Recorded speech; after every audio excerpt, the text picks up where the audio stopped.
welcome to the Tech Savvy Professor podcast. I'm Dr. Eric Perry here with my co-host, Dr. Marty Gensius. Marty, you want to say hello? Hi, Eric.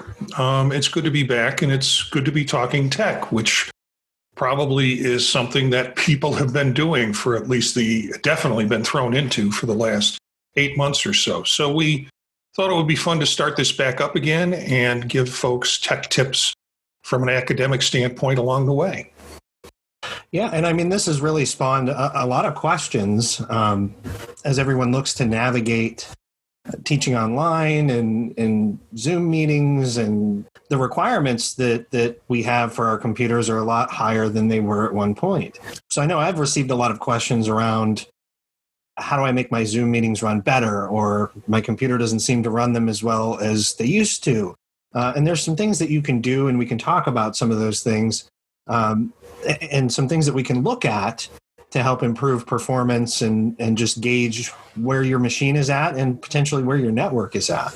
Yeah, I think there's the things that I'm hearing more from students than I do from faculty. And students you're in a classroom and you're doing it, via Zoom or Teams or whatever. And there's always one or two students that have difficulty connecting or staying connected. Mm-hmm. And there's a variety of factors that go into that: internet speed, quality of their computer, what platform they're working with.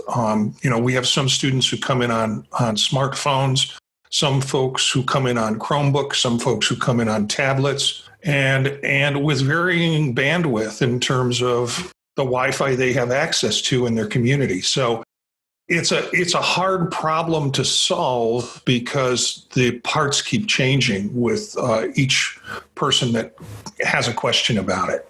So what are some of the things that you think and that you can share about Wi-Fi and what consumers, students, faculty can do in terms of their Wi-Fi?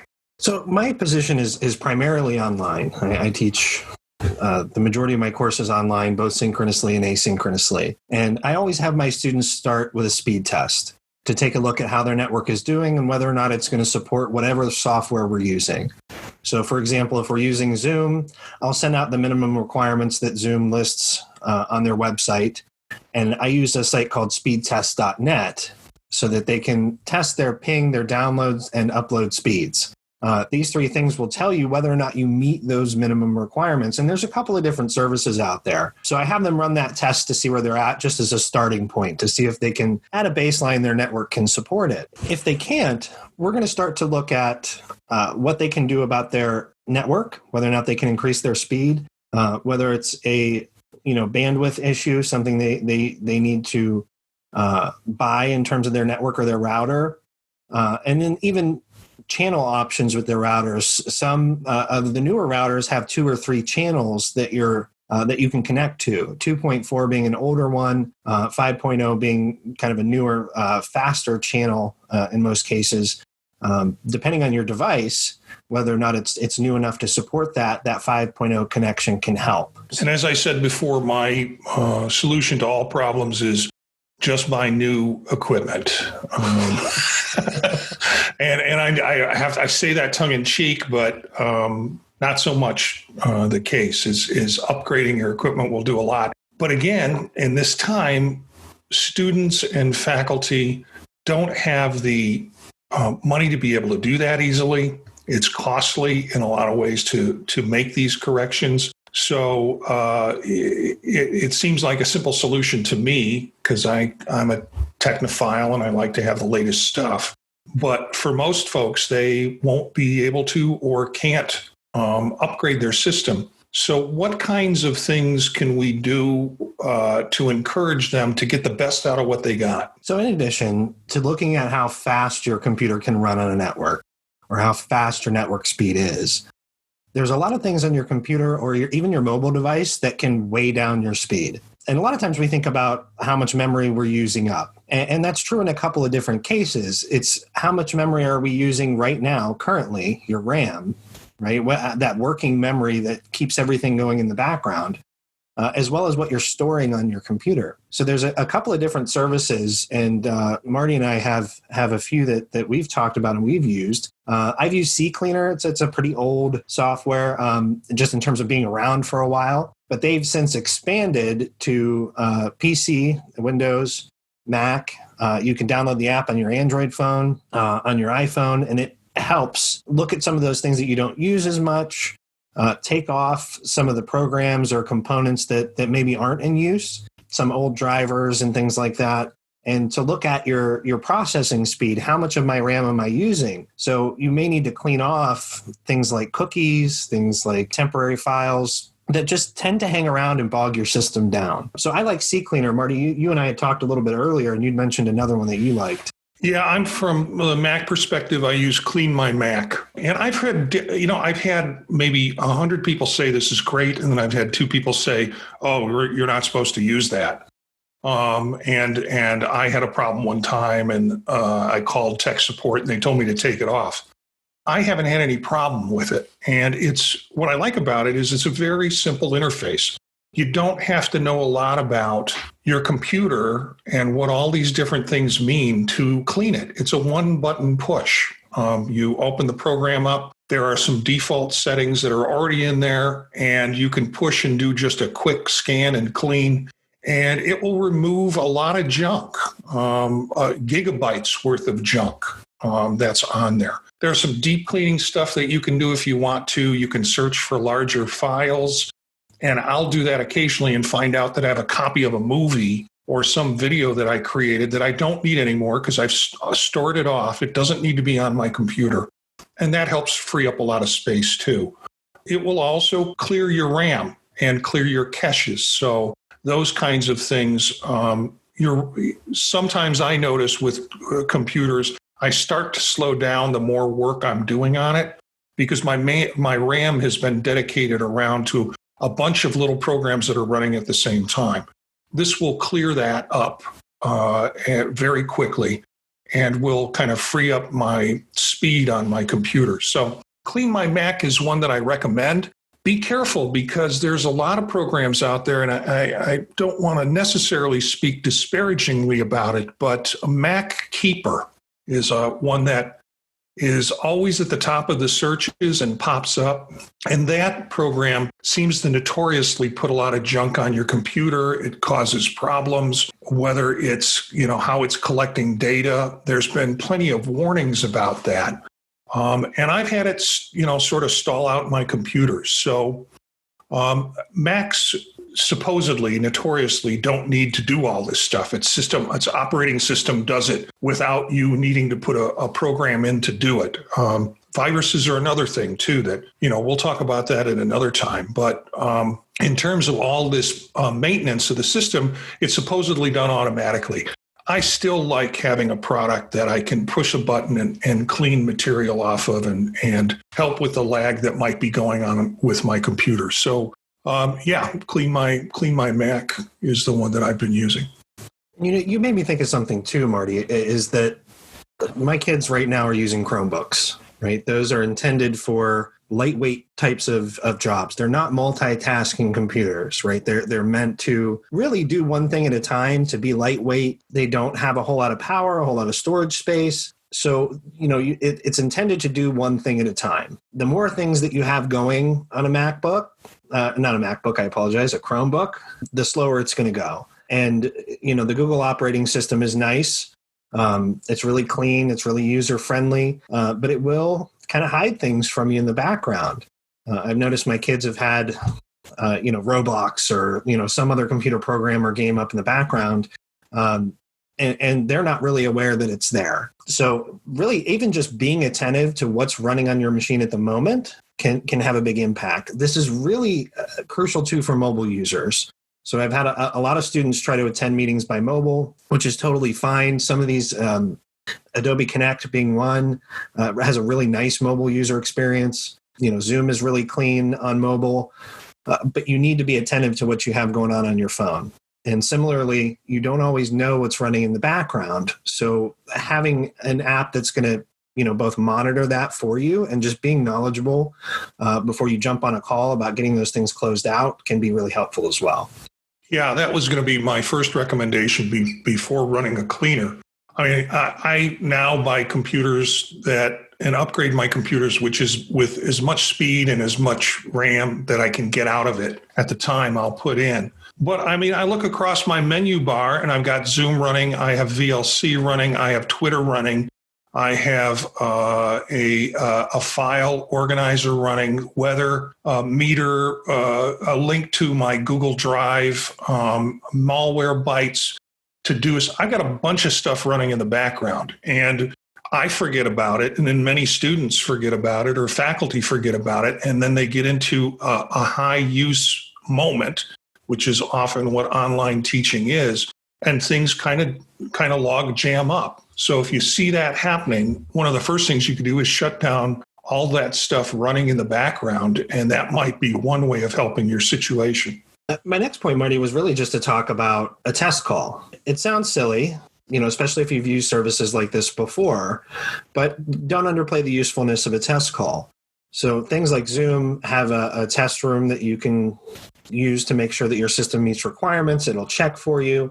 And then running a test session with your class, just, dedicating some time, 15, 20, 30 minutes to resolving your tech issues. You don't have that cut into your instructional time. Don't have it cut into the time that you need synchronously with your students.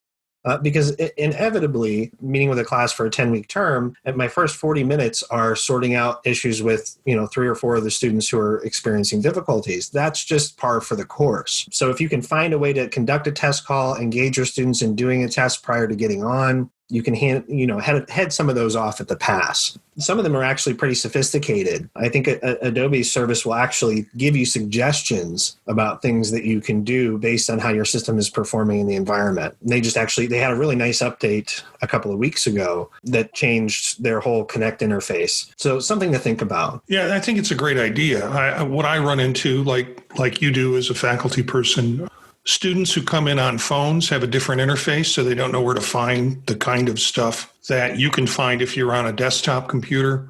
And folks who come in on Chromebooks, I've had issues with them not being able to get file transfers or not being able to find that portion on the class. So running a test helps at least get those things up front. So you're not in the middle of a class and the folks who are on this device can't get the files, so you need to stop and email it to them because they can get access to the email, but they can't pull it out of the file in the chat line that is available for other folks. So tests are always great to run, realizing that it helps get some of the glitch out of it. The other thing that's the uncontrollable piece is, we have students who live in all different kinds of communities with all different kinds of levels of bandwidth available to them. And because of, their own economy, they have what they can afford is also another issue. Eric and I were talking before the show and running speed tests and talking about what we have in terms of consumer purchases of Wi-Fi, but you're often dealing with different students living in different communities who have different capabilities. So a speed test will tell them right away and tell you right away where they might need to get some assistance or help them sort out different ways of accessing the class. And now that you mentioned that, Marty, I was thinking about, we have some students who have really bad broadband networks, but their mobile hotspots can hit speeds greater than they'd be able to get through a broadband provider. But you can test with that as well, right? So if you're using a mobile hotspot and you're trying to connect to something like Zoom, you can run those same types of speed tests. You can run those same types of test rooms to make sure that your connectivity meets requirements. The thing to keep in mind about mobile hotspots, is that they can be very up and down. That signal quality is not as consistent as what you're going to find with broadband provider, even though it may actually be a little faster. That signal waxes and wanes and is highly dependent on several different factors. So it can change during the course of a class meeting or something like that. I've had students who've been able to connect and it's just been spotty. It'll be great for 10 or 15 minutes. The signal will drop off. It'll come back. So it's not quite as reliable, but it is another option. More and more mobile providers now are providing that hotspot service as a part of your plan. Particularly those everything plans that are out there now will give you a hotspot, and you want to be careful of your data caps if you do have them, because mobile hotspot will run, you'll run your data really, really quickly. So if you're not on an everything plan or an unlimited plan, you want to be really careful about how you use that. From a faculty or university standpoint, trying to get technology support nowadays, given that in the time of COVID, we're all online. Eric, you work with an online program in an online university, so you're probably familiar with all of the needs. But I work in a generally terrestrial university, and we've all switched to online, or most all of us have switched to online teaching during this period of time. And as a result, we need a lot more technical help. Our faculty generally need to rely on getting tech support and making sure they have good access to good equipment. And I'd like to say the university's been responsive to that and trying to help problem solve these. So we have a luxury that maybe our students don't have in terms of that kind of support. But, find out from your university what students can do in terms of their connectivity issues, if there's someone that can help them remotely, because we know who they are as faculty. And we know that we've been, at least at my institution, we've been given, the directive that if there's something we truly need, just let us know and we'll make it happen for you. Yeah, I think that's great advice, Marty. Just the support options that are out there are really contingent upon your university and your setting. SNHU being an online institution is, they're really focused on that. It's something they've done for some time, so they're pretty good at it. At the same time, we need to be aware of what we have, especially with our personal equipment, in terms of warranties, support. If you've bought some type of service package, you want to make sure you use those things. A lot of these things get sold. You buy your computer from Best Buy and you get Geek Squad support and you forget about it. If you have it, use it. It can be really beneficial to you. I went through a tech problem just the last couple of days. I bought a new monitor, a high-resolution monitor that's now the center of 3 monitors that I have in my room. And it would flicker off and go dead. And I thought, oh, no, I just got this. It was expensive. What am I going to do? I got it through one of the big box stores, well, actually through an online store, and got all worried about it. And it was confusing me because I could not get it to be consistent. And then finally, I traced it back to the fact that I had a power strip with 5 different things in it. And the one that I had for the monitor, I kind of had to squeeze in sideways. And it was simply that if I touched my table, the plug would jiggle a little and the power would go off. And if I touched it again, it would jiggle back in and the power would go back on. So I'm well relieved, but I've since switched that plug to another outlet. But I'm well relieved. But you've got to get that kind of support if you need it. We had a faculty member this morning in our faculty meeting who, for some reason, her computer can't do the audio and the video at the same time. So she's doing her audio by signing in on her phone and doing the video by using the camera on her computer. So she's having problems that she has to sort out because she can't teach a class that way. She can't do breakout rooms. Sure.